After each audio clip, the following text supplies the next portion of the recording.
So guys welcome back to my YouTube channel. तो आज हम अपोजी सीरीज को फिर से कंटिन्यू करने जा रहे हैं। अगर आपने प्रीवियस चैप्टर्स की एक्सप्लेनेशन नहीं देखी है तो आप देख सकते हो, प्लेलिस्ट में अवेलेबल है एसेंशियल टू गोडू नाम से, और प्लेलिस्ट का लिंक डिस्क्रिप्शन में भी है, तो आप डायरेक्ट वहां पे क्लिक करके देख सकते हो। तो जैसे कि हमने प्रीवियस चैप्टर में देखा था, लूजेंग सी म्योगलिंग को मार देती है और चूजी उसकी तरफ अटैक करने के लिए आ रहा होता है। तो वर्ल्ड कमर्शियल अलायंस का जो ओल्ड मैन होता है वो उन्हें रोक लेता है। तो चैप्टर नंबर 109 की स्टार्टिंग होती है। चूजी वहां से चल जाता है, लूजेंग उसकी तरफ देख रहा होता है। जो रेफरी होता है वो चुप होता है और फिर वो सोच रहा होता है यहाँ देख के कि ऐसे हम कंपटीशन को कैसे स्टार्ट कर सकते हैं और कंटिन्यू कर सकते हैं। लूजेंग के सामने निंग की मास्टर आ जाती है। लूजेंग हैरान हो जाता है और वो लूजेंग की तरफ अटैक कर देती है, जिसकी वजह से लूजेंग पीछे जाके दीवार से टकराता है और दीवार भी टूट जाती है। निंग बोल रही होती है, मास्टर आप क्या कर रहे हो? निंग की मास्टर बोल रही होती है लूजेंग को कि तुम्हारी इतनी हिम्मत, चूजी एक अच्छा इंसान नहीं है, जो तुमने आज किया उसकी वजह से क्लाउड टेम्पल को सफर करना पड़ेगा। चूजी पक्का रिवेंज लेगा हमारे ऊपर, तुम इस सीन को कैसे शांत करोगे? लूजेंग उठ के वापस आ रहा होता है और बोलता है कि तुमने मुझे बताया हुआ था कि शी म्योगलिंग यहाँ पे अपेयर होगी।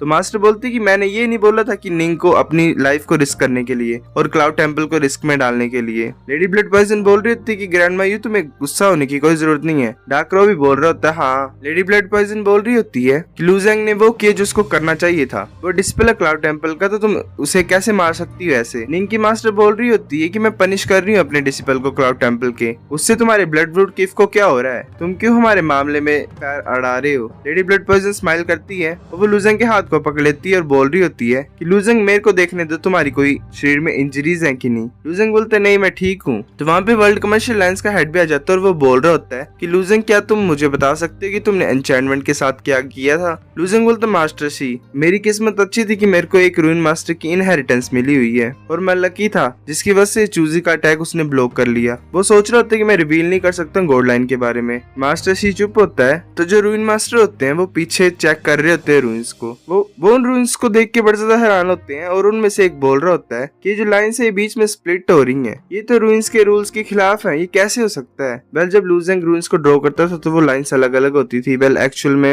अलग नहीं होती हैं, वो इकट्ठे चिपकानी पड़ती हैं। तो दूसरा बोल रहा होता है कि ये जो स्टाइल है रूइंस का ये तो टोटली डिफरेंट है जो कि हम रूइन सेंट्रल रीजन में बनाते थे। फिर वो जो रूइन मास्टर होता है वो उस रूइन को टच करता है और उसका हैंड ग्लो करने लग पड़ता है और वो रूइन भी ग्लो करने लग पड़ती है। वो आपस में बात कर रहे होते हैं और बोल रहे होते हैं तो इनक्रेडिबल है। तो दूसरा बोलता है हाँ। तो रेफरी आ जाता है पीछे से और बोलता है कि तुम सभी क्या कर रहे हो? वो फिर मास्टर शी की तरफ देखता है और बोलता है कि अब हम क्या करें बाकी राउंड्स के बारे में कंपटीशन के। तो मास्टर शी बोलता है भी इंतजार करते हैं कि क्लाउड टेम्पल क्या करने वाला है पहले, और उनके बीच में जो चल रहा है उसको फिनिश होने देते हैं। निंग की मास्टर बजा गुस्सा होती है। निंग बोल रही होती है कि मास्टर तुम्हें इतना भी ज्यादा गुस्सा होने की कोई जरूरत नहीं है। तो निंग की मास्टर बोलती है क्या बोल रहे हो तुम, मेरे को गुस्सा होने की जरूरत नहीं है। अगर चूजी हमारे पीछे आएगा तो हम कैसे फेस करेंगे उसको? तुमने कभी सोचा भी है क्लाउड टेम्पल के डिस्पल्स के बारे में जो कि मिलियंस में है? निंग बोल रही होती है मुझे माफ कर दो मास्टर, मेरे को ऐसा लग रहा है कि मैं इस पोजीशन को हैंडल नहीं कर पाऊंगी क्लाउड टेम्पल की। निंग की मास्टर शांत हो जाती है और बोलती है मुझे पता था कि तुम बड़े ज्यादा इमोशनल हो गए थे, पर जो तुम्हारा टैलेंट है वो सबसे ज्यादा ऊपर है। अगर तुम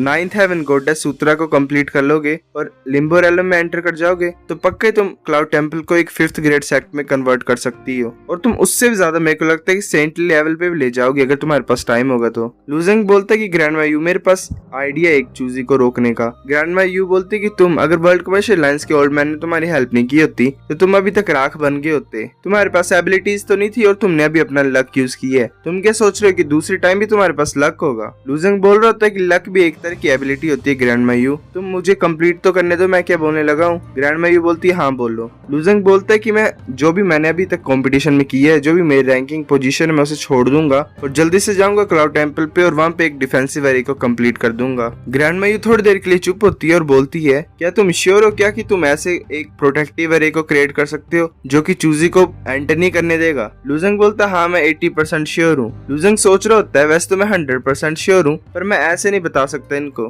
ग्रैंडमा यू बोलती है कि अगर ऐसी बात है तो यहाँ पे वेट करने की अभी कोई जरूरत नहीं है। अगर तुम ऐसे डिफेंसिव एरिया को बना सकते हो तो क्लाउड टेम्पल जो है वो सभी मटेरियल्स और रिसोर्सेज के लिए पैसा देगा। तो लूजेंग बोलता है ठीक है। मास्टर वहां से चल पड़ती है और बोलती है कि चलो रेडी हो जाओ और चलो यहाँ से। मास्टर शी बोल रहा होता है कि क्लाउड टेम्पल ने अपना जो काम था वो खत्म कर लिया है। सेकंड ब्रदर अब हम कंपटीशन को स्टार्ट करते हैं और कंटिन्यू करते हैं, जल्दी जाओ और प्लेटफॉर्म को फिक्स कर दो। दूसरा भाई बोलता है ठीक है। फिर जो वर्ल्ड कमर्शियल अलायंस का दूसरा हेड होता है वो जल्दी से स्टोन के प्लेटफॉर्म्स ले आता है छोटे छोटे और उन्हें डाल देता है वापस ग्राउंड में, और रेफरी अनाउंस कर देता है कि कंपटीशन स्टार्ट होता है दोबारा। फिर वो अनाउंस करते हैं कि जी याओ जी जीतता है। ऐसे ही फाइट्स कंटिन्यू होती रहती हैं। वो बॉक्स में से हाथ डालता है और उसे चैलेंज टोकन मिलता है। वो सोच रहा होता है कि चलो मैं फाइनली अब लूजेंग को चैलेंज तो कर सकता हूँ, और उसके पास पास कार्ड्स भी नहीं है। तो वहाँ पे निंग बोलती है रुको, जो क्लाउड टेम्पल है वो कंपटीशन से वापस जा रहा है, हम फाइट नहीं करेंगे। और जी बेचारा बोलता है कि कैसे, ये कैसे कर सकते हो तुम मेरे साथ। तो जो मार्शल आर्टिस्ट होते हैं वो बोल रहे होते हैं ये क्या चल रहा है, ये ऐसे कैसे डिसाइड कर सकते हैं जाने का यहाँ से,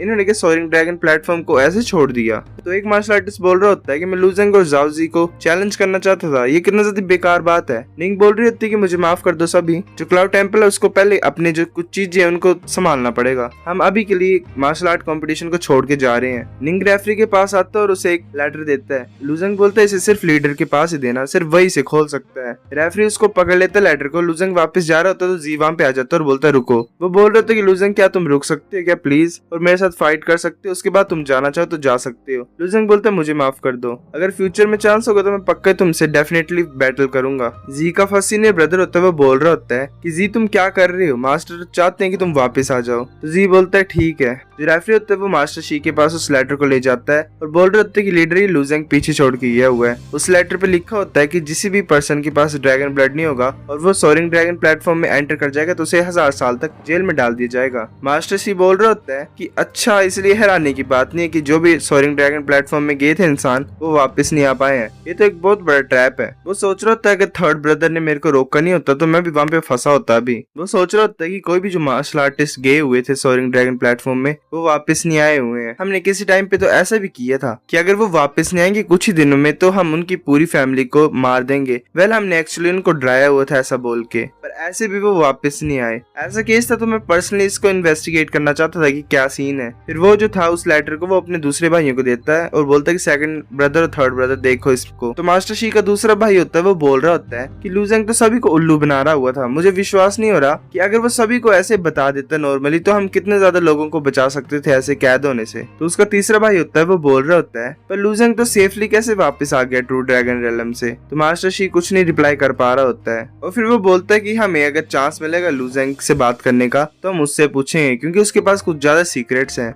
निंग और बाकी सभी डिस्पल्स जो होते हैं वो क्लाउड टेम्पल में वापस आ जाते हैं। तो क्लाउड टेम्पल में उन्हें ग्रीट किया जाता है। निंग बोलती है अब से जो क्लाउड टेम्पल है वो हाई सिक्योरिटी स्टेट पे होगा। तो ये सुन के सभी जो बाकी होते हैं मेंबर्स क्लाउड टेम्पल के वो हैरान हो जाते हैं। तो क्लाउड टेम्पल का जो लॉर्ड होता है वो बोल रहा होता है कि टेम्पल लॉर्ड चल क्या रहा है एग्जैक्टली, क्या तुम हमें बता सकते हो। निंग बोल रही होती है कि एक स्ट्रॉन्ग एनिमी आ रहा है, जोंगरी को बोल लो कि मेरे पैलेस में आए। तो वो लॉर्ड बोलते है कि स्ट्रॉन्ग एनिमी, हमने किसको ऑफेंड कर दिया इस बार, ये इम्पॉसिबल है। निंग नहीं उसका रिप्लाई करती और वहां से चल पड़ती है। वो जो लॉर्ड होता है वो पूछता है कि डामेंग तुम वहां पे थे उस प्लेस पे, तुम मुझे बताओ कि क्या हुआ एग्जैक्टली। तो डामेंग बोलता है कि चूजी, जो स्ट्रॉन्ग एनिमी हमारे ऊपर अटैक करेगा वो चूजी है। लॉर्ड बोलता है क्या, हम इतने ज्यादा अनलकी कैसे हो गए कि हमने उसे ऑफेंड कर दिया है, क्या तुम एक्सप्लेनेशन दे सकते हो। तो बाकी होते वो बोल रहे थे कि बताओ हमें, हमने कैसे चूजी को ऑफेंड कर दिया है। तो डामिंग बोलता है कि ये बड़ी ज्यादा लंबी स्टोरी है। फिर वो सब कुछ बता देता है उन्हें। वो जो डिस्पल्स होते हैं क्लाउड टेम्पल के वो आपस में बात कर रहे होते हैं। तो वो जो लॉर्ड होता है वो बोल रहा होता है हाँ जैसे कि मैंने बोला हुआ था कि वो छोटी बच्ची नहीं संभाल पाएगी क्लाउड टेम्पल को, वो लीडर नहीं बन सकती क्लाउड टेम्पल की।